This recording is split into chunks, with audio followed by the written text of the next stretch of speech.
as well. But you played on two Olympic teams. We actually have some video from the 1980 Olympics, and we got some video of a lovely goal you scored, stealing a puck in your own end, and a nice end-to-end rush, and then you're going to wire it past Vladislav Tretiak. Vic, if we can roll that, here we go.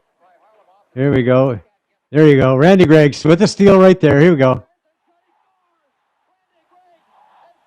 So at this point, you haven't played in the NHL. You've just beaten one of the greatest goaltenders of all time. What? Tell us about that experience, that entire Olympic experience. And you mentioned you met your wife as well.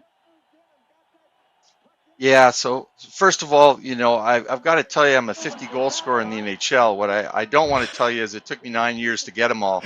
So this was an interesting time, probably the most important hockey game in my life right there. A wrist shot from the blue line to beat Vladislav Tretiak on the glove side.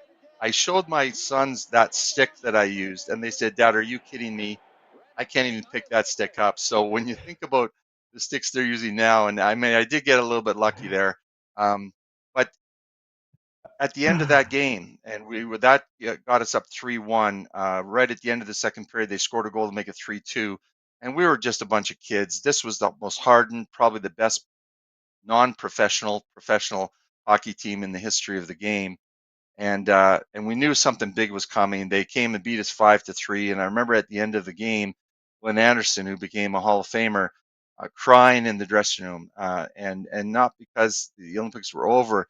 It's just he just wanted so much for that team. We all wanted to show Father Bauer and Claire Drake what we could do. We bonded together so tightly.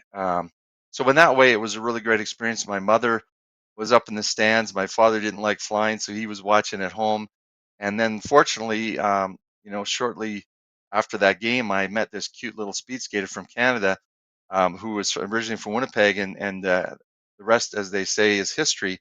Um, so There yeah, she is. it was a really great experience. Yeah, it's awful when your wife has stronger legs than you do.